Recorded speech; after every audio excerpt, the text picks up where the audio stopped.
Good morning friends, welcome to my channel नोकी मोहब्बत और आप देख रहे हैं love with soul season 2। Last part में हमने देखा था कि जहाँ पर जो हमारी रूहानिका रहती है वो बहुत ज़्यादा इंतज़ार करती है कि अब उसे स्मृति अपनी लाइफ का वो सच इम्पोर्टेंट सच बताएगी, जिसमें स्मृति उसे पहले अपने काम पे लगाती है और उसके बाद उसे गार्डन एरिया में ले जाती है और वहाँ पर उसे बताती है कि उसके लाइफ में ऐसा हुआ था कि तनिक्षा अब उसकी लाइफ का एक इम्पॉर्टेंट पार्ट हो गई थी और उसी ने उसके साथ अब वो काफ़ी कंफर्टेबल हो चुके थे। सनराइजेस देखते थे, उसी के साथ उसका रूम भी शेयर करते थे, लेकिन जैसे उसके डैड आ जाते थे तो वो वहाँ पर जाके अपने बाबा के साथ रहना स्टार्ट कर देती। वक्त और हालात इसी तरीके से चल रहे थे और बहुत कुछ अच्छा था। अब दोनों को एक दूसरे का प्रेजेंस और हर चीज़ अच्छे लगने लग जाती है। अब उसके आगे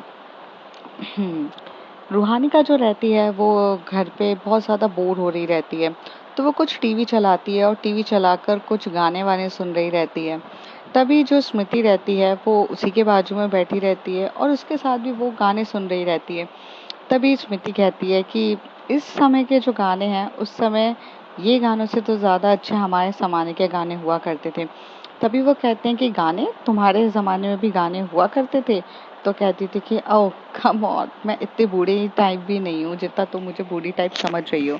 हाँ, हालांकि बस तुम्हारी और मेरी बीच का जनरेशन गैप कुछ ज़्यादा ही है, बट इतना नहीं है। तो तुमने भी कभी किसी के लिए गाना गाया है? तो कहती है कि हाँ, वक्त था जब मैंने भी किसी के लिए बहुत प्यारा सा गाना गाया था। तो वो कहती है अच्छा, तो मुझे सुनाओगी नहीं? तो कहती है कि कभी और, क्योंकि वो गाना ऑलरेडी मैं किसी और के लिए गा चुकी हूँ।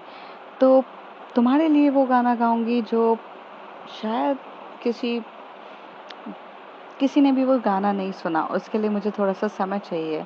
रूहानिका कहती है तो मेरे लिए गाना गाने के लिए तुम्हें इतना सोचना पड़ रहा है स्मृति, ये तो बहुत गलत बात है।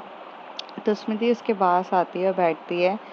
गाने ना बहुत अलग चीज़ होती है। गाने ना दिल की बातें बयान करती हैं, और जब वो दिल की बातें बयान करती हैं तो हमेशा से गाना तब गाना चाहिए जब दिल की बयां हम बात कर सकें। तो मैं तुम्हारे लिए फॉर्मेलिटी के लिए कोई गाना नहीं गाना चाहती, लेकिन मैं तुम्हारे लिए गाना ज़रूर गाऊंगी। एक वक्त आएगा जहाँ पर मैं तुम्हारे लिए एक बहुत प्यारा सा गाना गाऊंगी और जिसमें मैं अपनी बात, दिल की फीलिंग्स को बयान करूंगी। तो कहती है तो तुमने तनिक्षा के लिए गाना गाया था क्या कभी? स्मृति थोड़ा सा स्माइल करते बोलती है कि हम्म, तनिक्षा के लिए मैंने गाना गाया था। तो रूहानिका कहती है अब मुझे बताओ कैसे क्या हुआ? तो वो कहती है कि तो तुम रेडी हो स्टोरी सुनने के लिए, पर तुम अभी तो गाने सुन रही हो और अभी तो तुम एंजॉय कर रही हो, तो तुम बाद में सुन लेना। तो कहती है नहीं नहीं, ये सब हो चुका है, प्लीज़ तुम सुनाओ ना, मुझे तुम्हारी स्टोरी जानने में ज़्यादा इंटरेस्ट है। और वैसे भी ये गाने रिकॉर्डेड है, मैं कभी चाहूँ कभी भी सुन सकती हूँ, बट तुम जो मुझे बताने वाली हो वो कभी भी सुनने का मौका थोड़ी ना मिलेगा। तभी स्मृति इसकी तरफ स्माइल करती है और कहती है कि रोहानिका, तुम काफ़ी बड़ी हो गई हो, मैच्योर्ड हो गई हो, मुझे इस बात की काफ़ी खुशी है। तभी रूहानिका कहती है कि स्मृति, मैं तुम्हारी जैसी हूँ ना?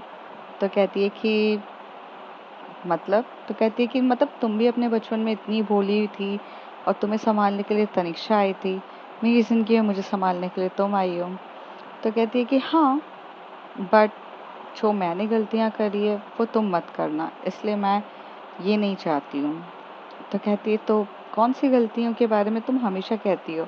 तो कहती है सब्र करो, सब्र का फल मीठा होता है और धीरे धीरे सब कुछ पता चलता है, स्मृति कहती है। तभी रूहानिका कहती है ठीक है, तो कंटिन्यू करें स्टोरी? तो स्मृति बोलती है कि हाँ, ये उस समय की बात है कि जिस समय हम लोग एक दूसरे के साथ काफ़ी कंफर्टेबल होने लग गए थे। मैं हमेशा से रूहानिका मैं हमेशा से तनिक्षा के साथ वक्त बिताने लग गई थी और अब मैं उसके काफ़ी कंफर्टेबल हो चुकी थी। रोज़ शाम को आना, रोज़ शाम को जाना, यही सब चलता रहता था। तभी रूहानिका बोलती कि रोज़ शाम को आना, रोज़ शाम को जाना कहाँ पर? स्मृति उसे बताती है कि वो ये कहती है कि रोज़ शाम को आना मतलब मैं उसके रोज़ रूम पे आती थी, सुबह उठ के से भाग जाती थी और ऐसे ही हम दोनों एक दूसरे के काफ़ी क्लोज होते जा रहे थे। वक्त इसी तरीके से बीतता जा रहा था। अब फाइनली हमारा एक टाइम आ जाता है कि जहाँ पे हमारा 10th बोर्ड होता है, जहाँ पे मेरा 10th बोर्ड चल रहा था और मैंने कहा ना कि तनिक्षा हमेशा से मुझसे 2 साल बड़ी थी, तो उसका 12th चल रहा था। स्मृति कहती है, स्मृति थोड़ी देर के बाद वहाँ पर बैठ जाती है और बैठ के काफ़ी ज़्यादा सर पे हाथ रखी होती है। उसी समय पे तनिष्का उसके पास आके बोलती, क्या हो गया तुम्हें, तो तुम इतनी टेंशन में क्यों? तभी वो कहती है, तनिष्का ये 10th बोर्ड है, मतलब यहाँ से मेरा पूरा करियर डिसाइड होगा। मैं काफ़ी ज़्यादा वरीड हूँ क्योंकि 8th और 9th में तो मैंने कैसे तैसे अच्छे मार्क्स ला लिए और कहीं ना कहीं तुमने मुझे काफ़ी अच्छे से पढ़ा दिया, बट मैं काफ़ी ज़्यादा टेंस हूँ कि मैं यहाँ पर अपने 12th में मैं कितने अच्छे से कैसे कर पाऊंगी। तो वो हंसते हुए बोलते कि इसमें क्या प्रॉब्लम्स है, मुझे पता था कि तुम्हें हमेशा से यही प्रॉब्लम आएगी, तनिष्का कहती है। तभी स्मृति का वो हाथ पकड़ती है, उसे बोलती है चलो मेरे रूम पे। वो उसे रूम पे ले जाती है, एक कबर्ड ओपन करती है और वहाँ पर ना 10th की जितनी भी बुक्स रहती है वो सब निकालती है।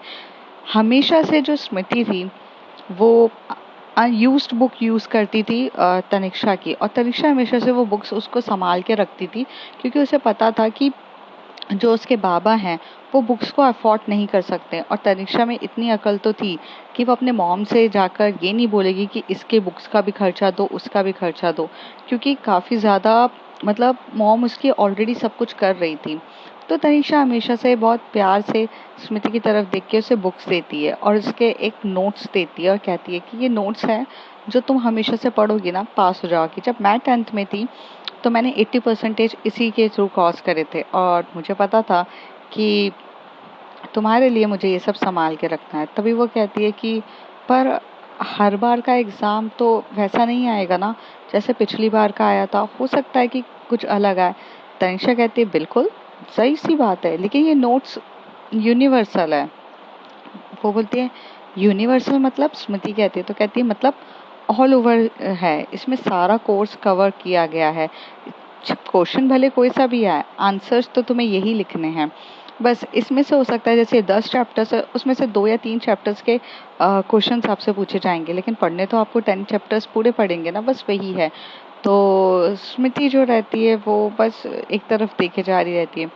थोड़ी देर में तनिष्का उसे फोल्डर पे फोन हाथ रखते हुए बोलती है, क्या हुआ, पूछो मुझसे, क्या तुम मुझे पढ़ाओगी? तो कहती है कि इन दिनों टाइम तो वैसे हम लोग को मिल नहीं पा रहा है, बट हाँ मैं तुम्हें पढ़ाने की पूरी कोशिश करूंगी, ठीक है? अब तुम अपना चेहरा ये उदास सा मत रखो, मुझे बिल्कुल पसंद नहीं है। अच्छा मैं जा रही हूँ। तो कहती है कहाँ जा रही हो आप? तो कहती है तुम्हें पता है ना मेरी पियानो क्लासेस रहती है और मुझे पियानो क्लासेस जाना बहुत ज़्यादा ज़रूरी है, मुझे जाने दो। तो कहती है कि ठीक है, और कहती है इस नोट्स को पढ़ो, अगर कुछ भी डाउट्स होगा तो मुझे आकर पूछना ज़रूर। मैं पियानो क्लास से जब तक आती हूँ उसके बाद तुम मुझसे जो चाहो सवाल पूछ सकती हो। तो कहती है ठीक है। थोड़ी देर के बाद जो हमारी स्मृति रहती है वो अपनी पढ़ाई वगैरह इसमें लग जाती है, सब चीज़ों में करने में लग जाती है। स्मृति हमेशा से ये सोच ही रहती है कि तनिष्का इतनी क्यूट है, इतनी स्मार्ट है, सब कुछ है, काश वो कभी इस लेवल तक पहुंच सकती। बट कहते हैं ना कि हर कोई तनिष्का थोड़ी ना होता है। तो उसमें हमारी जो स्मृति रहती है वो पढ़ना स्टार्ट कर देती है। पढ़ाई वो काफ़ी अच्छे से 10th के लिए कर रही रहती है, लेकिन फिर भी उसको ना कुछ चीज़ें याद नहीं हो रही रहती, कुछ चीज़ें समझ में नहीं आ रही रहती है और वो अपना सर पटक के रहती है। 2 ढाई घंटे के पढ़ने के बाद जो उसके रूम में वो पूरी बुक्स फैला देती है और पढ़ना स्टार्ट कर देती है। 2 घंटे के बाद जो हमारी तनिष्का रहती है वो गेट ओपन करती है और एकदम से शॉक्ड हो जाती है कि पूरा बेड उसका बुक्सों से भरा हुआ है, वहाँ बैठने तक की भी जगह नहीं थी। तभी तनिष्का बोलती है, ओ माय गॉड, तुमने लाइब्रेरी ओपन करके रख दी है क्या? स्मृति, इतनी सारी बुक्स फैला के क्या कर रही हो तुम? तो कहती है कि तनिष्का मुझे ऐसा लग रहा है कि मैं फेल हो जाऊंगी, मेरे को कुछ भी नहीं आ रहा समझ में, ये 10th इतनी टफ क्यों है और मुझे समझ में नहीं आता तुमने 80% कैसे स्कोर कर लिए, इट्स टू टफ। तभी उसको बोलती हूँ, कुछ टफ नहीं है, इधर आओ। ये छोटे से दिमाग पे ना थोड़ा सा लॉजिकली चीजें सोचा करो। कभी भी किसी चीज को रटा नहीं जाता है स्मृति, उसे चीजों को समझा जाता है। और वो ऐसा हाथ खड़ा करके उसे वो साइंस की वो सारी चीज़ें जो होती है, केमिस्ट्री होती है, फिजिक्स होती है, वो उसे समझा रही रहती है। जैसे साइंस में 3 चीज़ें होती हैं, बायोलॉजी, केमिस्ट्री और फिजिक्स।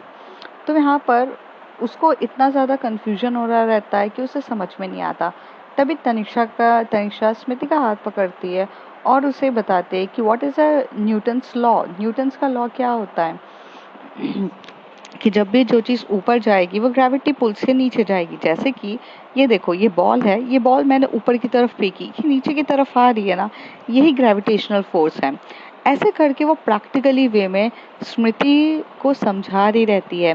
वो बायोलॉजी को भी समझाने के लिए उसे उठाकर गार्डन एरिया में लेके जाती है। वहाँ के पेड़ पौधों को दिखाते हुए वो बायोलॉजी समझाती है कि जैसे फर्टिलाइजेशन कैसे होता है, किस तरीके से चीज़ें क्या वर्क कर रही रहती है, वो समझाती है। अब केमिस्ट्री उसे समझानी रहती है, तो वो केमिस्ट्री को सबसे अच्छे तरीके से समझाने के लिए उसे किचन में लेकर जाती है, और वहाँ की जो मेड रहती है उसे बोलती है कि कुछ कुछ ये आइटम्स निकाल के दे दो। जैसे वो पानी और तेल लेती है। जैसे वो पानी डालती है उसके ऊपर थोड़ा सा तेल डालती है, तो वो बताती है कि ये केमिस्ट्री है, ये केमिकल ऑफ रिएक्शंस है। देखो, यहाँ पे जो तेल है वो पानी में मिक्स ही नहीं हो रहा है, तो ये हमारी केमिस्ट्री है। उसी तरीके से कुछ गैस होती है, कुछ ये होता है, और वो इतने अच्छे से पढ़ा रही रहती है।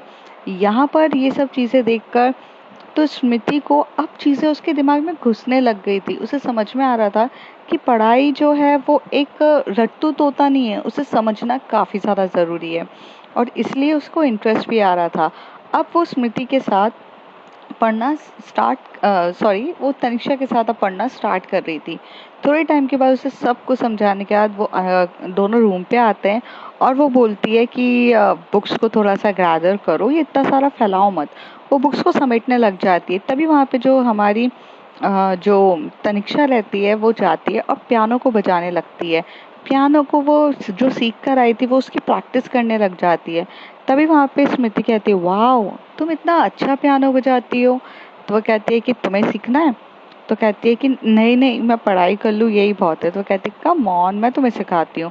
और ऐसे वो उसका हाथ पकड़ती है और उसे पियानो की टेबल पे बिठाती है, और उसे कहती है, देखो, जितना ज़रूरी हमारे लिए पढ़ाई होती है उतनी ही ज़रूरी हमारे लिए म्यूज़िक्स होती है, कुछ चीज़ें होती हैं। और जब आप म्यूज़िक्स को ये सब सुनना स्टार्ट करते हो तो आपका माइंड ना और ज़्यादा चलने लग जाता है। समझ में आया? तो तनिष्का की तरफ स्मृति बहुत प्यार से और एकदम मासूम भरी नज़रों से देखते हुए अपना सर हिलाती है। तभी उसे कहती है कि चलो मैं बताती हूँ। वो उसके पीछे वो बैठी रहती है, हमारी स्मृति उसके पीछे तनिष्का रहती है, और उसके दोनों को हाथ पियानो के ऊपर रखती है और धीरे धीरे बजाना स्टार्ट करती है। और उसकी जो उसके शोल्डर पर जो हेड जाता है हमारी तनिष्का का, क्योंकि वो नीचे झुककर बैठी रहती है। उसको यहाँ पर स्मृति को पियानो सीखने में उतना समझ में नहीं आया था जितना ज़्यादा तो वो उसकी प्रेजेंस को वो फील कर रही थी। जिस तरीके से उसका टच करना, जिस तरीके से उसको पास आना, वो एक अजीब सा उसको एहसास हो रहा था, और वो सिर्फ ना उसको फील करे जा रही थी। थोड़ी देर में तनिषा बोलती है, बजाओ ना। तो वो उसकी तरफ देख के बोलती है कि नहीं, मेरी बस का तो नहीं है। ऐसे ही वो हाथ पीछे करती है, लेकिन तनिषा तो थोड़ी सी जिद्दी थी, तो उसमें हाथ उठाती है और बोलती है, ऐसे बजाना रहता है। और जब वो दोनों एक दूसरे को बजा रहे रहते हैं तो तनिषा की नज़रें एकदम से स्मृति की तरफ पड़ती है, जो स्मृति पियानो की तरफ देखने के बजाय उसके फेस के ऊपर देख रही रहती है। अब उन दोनों की आंखें एक दूसरे से मिलती है, और उनके जो लिप रहता है उसमें ना सिर्फ और सिर्फ इतना सा मतलब डिफरेंस रहता है, हल्का सा। मतलब अगर थोड़ी सी भी अगर वो दोनों एक करीब आए तो उन दोनों के लिप किस हो जाएगा। यहाँ पे तनिषा को समझ में नहीं आता है, और वो एकदम से जो सांसें होती है स्मृति की, जो वो तेज तेज सांसें ले रही थी, वो फील कर रही थी। तो यहाँ पे तनिषा को ऐसा लगता है कि स्मृति को कुछ हो रहा है, और उससे भी वो इतना पास होके भी कंट्रोल नहीं हुआ जाता है। वो उसके लिप पे हल्का सा किस कर देती है और थोड़ा दूर हो जाती है। और जैसे ही वो दूर होती है तभी उसके जो दरवाजे पे जो हमारी नैना मॉम है वो आ चुकी रहती थी। स्मृति यहाँ से कुछ सवाल करती या कुछ सवाल का पूछती तनिष्का से कि ये क्या था, वो चुप हो जाती है। उतनी देर में उसकी मम्मी कहती हैं कि तुम दोनों यहाँ पर बैठे हो, चलो खाना लग चुका है, डिनर करने चलो। तो वो कहती कि चलो डिनर करने। तभी वो एकदम शॉकिंग नजरों से ऐसे देख रही थी। तभी तनिष्का बोलती चलो। तो वो चुपचाप उठ के कर रही थी। पूरे टाइम तक खाना खाते टाइम जो स्मृति की प्लेट रहती है उस पे वो स्पून पे ऐसे रख के सिर्फ राउंड एंड राउंड घुमा रही रहती है। वो दाल राइस खा ही नहीं रही रहती, क्योंकि उसके दिमाग में कुछ और चल रहा रहता है कि भाई हुआ क्या था ये। बट इससे पहले वो कुछ सवाल करती या कुछ करती, वो तनिषा एकदम से बोल देती है, राइस खत्म करो तुम। तो वो खत्म करने लग जाती है। कहीं ना कहीं उसे तनिष्का से डर भी लगता था और उससे प्यार भी रहता था, क्योंकि तनिष्का स्ट्रिक्ट भी थी, बहुत क्यूट सी भी थी, और एक वो बॉसी एटीट्यूड था। अब बॉस से प्यार भी हो सकता है, लेकिन आप उसके डर से नहीं बच सकते हो, क्योंकि अगर वो स्कोल्ड करेगा आपको, चिल्लाएगा, तो आपको डर भी लगता है। तो वही सारी मिक्स फीलिंग्स चल रही थी। जब ये लोग अपने रूम पर जाते हैं तो तनिष्का जो रहती है वो स्मृति को ऐसे आते हुए देख रही थी। तभी वो स्मृति बोलती है, स्मृति से बोलती, क्या हो गया है तुम्हें, तुम ऐसे वियर्ड बिहेव क्यों कर रही हो जब से मैंने तुम्हें पियानो सिखाया है। तब से वो कहती है कि नहीं नहीं, मुझे कुछ नहीं हुआ है। तो कहती है कि क्या जो मैंने किया वो तुम उसके वजह से वरिड हो, तनिष्का पूछती है।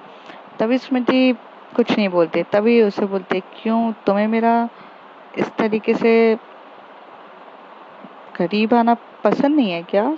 स्मृति स्मृति क्या कहती, उसके दिमाग और उसके फीलिंग्स कुछ अलग ही चल रही थी। वो उसी वैसे कहती, नहीं ऐसा नहीं है, बिल्कुल भी ऐसा नहीं है। तो कहती है, तो तुम ज्यादा क्यों सोच रही हो, चलो सो जाओ चुपचाप। और उसे वो अपने रूम पे बुलाती। अब यहाँ पे उसे डर लग रहा रहता है कि उसकी हार्ट बीट इतनी फास्ट हो रही रहती है, इतनी फास्ट हो रही रहती है। थोड़ी देर में जो जो हमारी तनिष्का रहती है वो फ्रेश होके उसके बेड के बाजू में आके बैठ जाती है, और वो एकदम से टर्न होती है तो वहां पर देखती है कि स्मृति सो गई है। तो वो थोड़ा सा ऊपर से करती है, और जब वो ऊपर कर रही रहती है तो उसे ब्लैंकेट उड़ाने के लिए वो उसके हाथ जो रहता है वो उसके चेस्ट में टच हो जाता है। जैसे ही उसका हाथ चेस्ट में टच होता है, वो देखती है कि उसका जो हार्ट बीट है वो बहुत फास्ट हो रही है।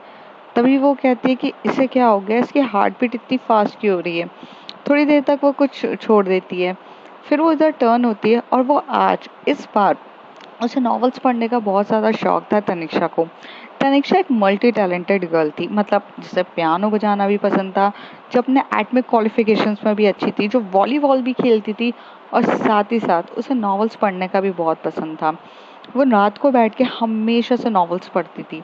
तो वो उस समय भी रात को बैठ के कुछ नॉवेल्स पढ़ रही थी, और उसकी वो जो नॉवेल्स थी, इस बार वो नॉवेल्स थोड़ी डिफरेंट थी, क्योंकि हर टाइम वो हमेशा से एक फ्रेंडशिप्स नॉवेल्स पे पढ़ती है, या फिर वो कुछ एक मिस्ट्रीज वगैरह के बारे में पढ़ती है। पर इस बार वो एक रोमांटिक नॉवल लेकर आई थी, जो उसकी फ्रेंड ने उसे सजेस्ट करी थी। तो उसकी फ्रेंड का वो रहती है, तो वो रोमांटिक नॉवल रहती है। It is a love story between one boy and one girl, where is a difference in their classes, but वो लोग किस तरीके से प्यार करना करते हैं, मतलब एक अमीर लड़का और एक गरीब लड़की रहती है, उन दोनों के बीच में किस तरीके से प्यार होता है। वो नॉवेल्स को पढ़ रही थी, और उसे वो जैसे जैसे वो नॉवेल्स को पढ़ रही थी, उसे वैसे वैसे उस नॉवेल्स को पढ़ने के बाद बहुत इंटरेस्ट आ रहा था। रात का टाइम होता है, जब बहुत देर हो जाती है, रात के 1 बज जाता है, वो नॉवेल्स को रख देती है, और नॉवेल्स की सिर्फ स्टार्टिंग ही हुई रहती है, थोड़ा रख देती है। टर्न जैसी होती है, तभी जो स्मृति होती है वो एकदम से रूहानिका के बूब्स के ऊपर हाथ रख देती है, और ऐसे रखने के बाद वो थोड़े दोनों एक दूसरे के क्लोज आ जाते हैं, और दोनों एक दूसरे को हक करने लग जाते हैं। और ऐसे वो लोग रात भर सोचते थे, पर यहाँ पर कहीं ना कहीं एक जो लव वाली फीलिंग्स थी, अब वो तनिष्का के अंदर आ रही थी। वक्त ऐसे ही बीतता जा रहा था, और रोज इनका इस तरीके से होता है। फिर लाइफ में इनके ट्विस्ट तब आता है जब 10th का बोर्ड आता है। 10th बोर्ड आता है, और 10th बोर्ड में एग्ज़ाम्स आने वाले रहते हैं। अब एग्ज़ाम के टाइम में तनिष्का उसे पढ़ाएगी या खुद पढ़ेगी, वो भी इम्पोर्टेंट था, क्योंकि दोनों के बोर्ड्स में ज़्यादा डिफरेंस नहीं था। मतलब ऑल्टरनेटिव डेज एग्ज़ाम्स होते थे, तो जब दोनों के एग्ज़ाम्स चल रहे थे, लेकिन फिर भी तनिष्का के लिए एक ऐसा था कि वो वक्त निकाल के जितने भी डाउट्स होते थे, चाहे वो मैथ्स के डाउट हो, या साइंस के डाउट हो, या फिर वो सोशल साइंस हो, मतलब सोशल स्टडीज़ हो, लाइक ज्योग्राफी, हिस्ट्री, जिसके बारे में भी ये सब चीज़ों का डाउट हो, इकोनॉमिक्स, जिसके बारे में भी ये सारा डाउट होता था, वो आकर बिंदास तरीके से पूछती थी हमेशा से तनिष्का से, और तनिष्का उसे पढ़ाई में मदद करते हैं। दोनों एक ही रूम में पढ़ रहे रहते हैं, कभी वो उसके पास आके डाउट पूछ लेती थी, तो अपनी पढ़ाई छोड़ के उसको डाउट भी बताती थी, और इसी तरीके से माहौल उनका बढ़ता गया। और उन दोनों के एग्ज़ाम्स जब आ गए करीब और एग्ज़ाम्स भी हो गए। अब मैं आपको एक बात बता देती हूँ, जब एग्ज़ाम्स की प्रिपरेशंस ये लोग कर रहे थे, जो हमारी तनिष्का थी उसने पियानो की क्लासेस लेना बंद कर दिया था, क्योंकि अभी वो अपने एग्ज़ाम्स में फ़ोकस करना चाहिए था। तनिष्का ने पियानो की क्लासेस, वॉलीबॉल्स, प्रैक्टिसेस सब छोड़ दी थी और अपने दोस्तों के साथ मिलना-जुलना भी छोड़ दिया था। वहीं पे जो हमारी स्मृति थी उसने भी अपनी लाइफ़ का सबसे इम्पोर्टेंट डिसीजन लिया था और उसने भी ये सब चीज़ें छोड़ दी थी। लाइफ़ सबकी इसी तरीके से प्यारी सी और खूबसूरत से चल रही थी। एक वक़्त आता है जहाँ पे एग्ज़ाम्स होते हैं और ये लोग एग्ज़ाम्स में भी अच्छे से पार कर लेते हैं। जब एग्ज़ाम्स के बाद छुट्टियाँ लगती हैं तो थोड़ा बहुत सब मस्ती करते हैं। तो यहाँ पर जो स्मृति थी वो अपने बाबा के साथ रहती है, लेकिन उसके जो बाबा थे वो उनकी जो दादी भी थी। मतलब स्मृति की खुद की भी एक दादी थी जो गांव में रहती थी, जो वो हर टाइम ज़्यादातर कभी जाते नहीं थे क्योंकि उसकी दादी और वगैरह थी। लेकिन उस समय दादी की तबीयत खराब होने की न्यूज़ आई और उस समय जो उसके बाबा थे वो अपनी दादी से मिलने के लिए जा रहे थे। तो यहाँ पर जो स्मृति रहती है वो भी अपने बाबा के साथ उसकी दादी के यहाँ चली जाती है और दादी के यहाँ जाने लगती है। पर ये बात तनिष्का को बिल्कुल अच्छी नहीं लगती है। तनिष्का बस उसकी तरफ देख रही रहती है। तभी तनिष्का जो रहती है वो अपने मॉम की तरफ देख के बोलती है कि डैड को आने में कितना टाइम है अम्मा? तो वो कहती है कि डैड तो नेक्स्ट वीक आने वाले हैं। तो कहती है तो मैं भी तनिष्का के साथ तनिष्का बोलती है मैं भी स्मृति के साथ उसके गाँव देखा हूँ। मम्मा हमारे तो दादा दादी रहे नहीं हैं और मेरे नाना नानी तो यहाँ पर मतलब आपने लव मैरिज करी थी तो नाना नानी के घर पे भी जाना अलाउ नहीं है, दादा दादी हैं नहीं है, तो मैं सिर्फ यहीं पर रहती हूँ, मैं बचपन से बड़ी हो गई हूँ यही घर। तो करीब मुझे भी तो कुछ थोड़ा सा एरिया डिफरेंट जानने का मौका मिले, तो प्लीज़ मॉम आप मुझे भेजोगे? पर वो हर चीज़ के लिए वो मना कर देती हैं। लेकिन तनिष्का अपनी मॉम से इस बार आर्ग्यू नहीं करती है क्योंकि अब वो बड़ी हो चुकी थी। अपने मॉम से आर्ग्यू करने का कोई मतलब नहीं रहता। तो रात का समय रहता है, जिस रात के समय के लिए जो उसके बाबा रहते हैं वो वहाँ से जाते हैं और एक वहाँ पे जाते से ट्रेन रहती है, वो ट्रेन से वहाँ से बस अपनी जो थोड़ा सा दूर उसका जो गांव रहता है वहाँ जाना रहता है।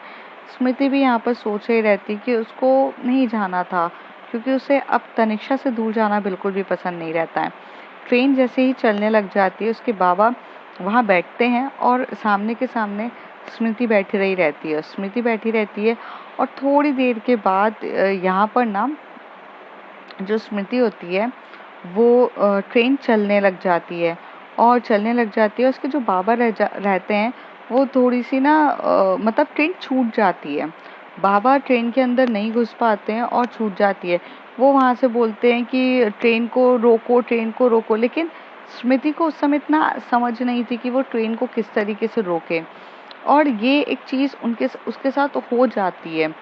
और वो वहाँ पे काफ़ी डरी हुई रहती है क्योंकि उसके आजू-बाजू जो अंकल्स थे वो मतलब थोड़े से बेकार अंकल्स उस समय उस एरियाज़ में थे। तो जो उसे काफ़ी ज़्यादा घबराहट होने लग जाती है, वो डरने लगती है और वो मन ही मन सोचने लगती है कि बाबा भी मुझे छोड़ के चले गए और क्या है। तो वो वहाँ से उठ के थोड़ा-सा बोगी चेंज करने की कोशिश कर रही रहती है। उठ के मतलब वो वहाँ से जाकर थोड़ा-सा सोच रही रहती है कि नेक्स्ट स्टेशन पे उतर जाऊँ या कुछ। लेकिन कुछ समय के बाद वो लोग भी उसका पीछा करने लग जाते हैं।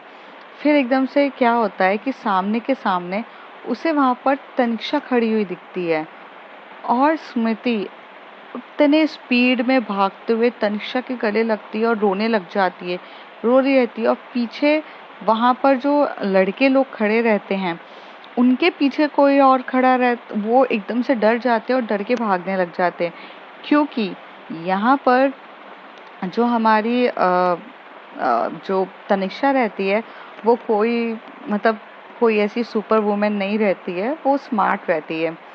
उसने क्या किया था कि उसने एक पुलिस वाले की मदद लेती है और उसे बोलती है कि मैं यहाँ पे खो गई हूँ और मेरी मेरी जो दोस्त है मैं उसके साथ आई थी, वो खो गई है, तो प्लीज़ आप इस बोगीज़ में मुझे ढूंढने में मदद करो। तो वो अपने पुलिस वाले के साथ उस बोगीज़ में ढूंढने के लिए मदद करवा रही थी। तभी उस सिचुएशन में उसे दिखता है और यहाँ पे स्मृति बहुत रो रही रहती है। तभी वो पूछती है कि बाबा कहाँ गए? मतलब वो हमेशा से बोलती थी कि अंकल कहाँ गए, तो वो बोलती कि पापा पता नहीं कहाँ चले गए स्मृति, मुझे नहीं पता। तभी पुलिस वाले बोलते कि तुम दोनों यहीं पर हो, तुम्हारे पेरेंट्स कहाँ हैं? तो कहती है कि बाबा यहाँ से उतर रहे थे, कुछ मेरे लिए पानी की बोतल लेने गए थे, पता नहीं वो कहाँ चले गए। तो कहते हैं कि ये तो बिल्कुल भी सही नहीं है, और जिस तरीके से छिछोरे लड़के हैं ये बिल्कुल भी सही नहीं है। एक काम करो, तुम लोग यहाँ पे चलो, मैं तुम्हें एक सेफ साइड लेके जाता हूँ। वो दोनों पुलिस वालों के साथ रहते हैं, और एक फीमेल पुलिस रहती है और एक मेल पुलिस रहता है। 2 पुलिस वालों के साथ वो लोग जाते हैं, वहाँ पर वो चुपचाप बैठे रहते हैं। और यहाँ पर खबर पता चलती है नैना मॉम को कि तनिष्का घर से गायब है, और वो एक नोट लिख कर गई है कि मैं स्मृति के साथ उसी के गांव जा रही हूँ। मम्मा, मैंने आपसे प्यार से पूछा था, आपने नहीं बोला, लेकिन अब मुझे जाना है तो जाना है। तो अब उसकी मम्मी एकदम से गुस्से में हो जाती है कि क्या करूँ। उतनी देर में वहाँ से भागते हुए जो वो हमारा जो ड्राइवर रहता है वो भागते हुए आते हैं, और आते से बोलते हैं कि कुछ करिए, मेरी बेटी तो वहाँ कार में वो रह गई। तो कहती है कि तुम्हारी बेटी के साथ-साथ मेरी बेटी भी वहीं पे फँस चुकी है। तुम गाँव में लेकर जा रहे थे तो तुम्हें अपनी बेटी को तो साथ में रखना चाहिए था। तो सारी सिचुएशन बताते हैं कि वो पानी पीने के लिए गए, या यहाँ पे नैना मॉम काफ़ी गुस्सा हो जाती हैं, और वो एक कार लेती हैं और कार में बैठ के उसे बोलती हैं कि चलो फॉलो करो और जल्दी पहुँचो। तो उस ट्रेन में जहाँ-जहाँ एरिया होता है वो वहाँ पे फॉलो करने के होते हैं। और मैंने बताया ना, नैना मॉम की बहुत ज़्यादा एक एक पहुँच थी। तो वो लोग वहाँ पर जाके पता करते हैं चीज़ें, और कि वहाँ पर जाके उन दोनों बच्चों को संभाल के रखा जाए। तो ऐसी चीज़ें होती हैं। तो एक टाइम आता है कि जहाँ पे नैना मॉम वहाँ बीच में से ट्रेन में से निकालती हैं, और वहाँ पर पहुँच जाती हैं वो, और वो करीब कुछ 5-6 घंटे के गैप में वहाँ तक पहुँचती हैं। वहाँ से वो पुलिस वालों को भी इन्फॉर्म मिलता है, और वो लोग उस बच्चों को स्टेशन पे छोड़ देते हैं। जैसे ही नैना मॉम दिखती है तो सबसे पहले तो तनिष्का को थप्पड़ पड़ता है, क्योंकि उसने जो हरकत करी थी वो काफ़ी गलत थी। बिना बताए अपनी मॉम को अगर जाओगे तो यही चीज़ होगी। और दूसरा थप्पड़ वो स्मृति को भी मारती है, क्योंकि बेटी तो दोनों ही उसके लिए इक्वल रहती है, कि दोनों इतनी लापरवाह कैसे हो सकती हो। और यहाँ पर ड्राइवर भैया को कहती है कि तुम्हें जाना है तो तुम अपनी मम्मी के पास अकेले मिलने जाओगे, अब ये दोनों बेटियां मेरी नज़रों में रहेंगी। और इस तरीके से नैना मॉम उन दोनों को घर पे लेकर आ जाती है। तो अब फ्रेंड्स देखते हैं आगे क्या होता है। आगे की स्टोरी बहुत सारी बाकी है, और मैंने आपको जैसे ये रियलिटी स्टोरी है, और मैंने आपको बताया था कि ये वो 21 दिन तक वो स्टोरी थोड़ा थोड़ा पार्ट दिन रात में करते हुए उसे बताती है। तो 21 दिन तक वो स्टोरी सुनाती है जब तक उसका प्लास्टर नहीं उतर जाता है स्मृति रूहानिका को। तो आप भी देखते रहिए, तब तक के लिए bye bye, take care. If you like my story, like share and subscribe.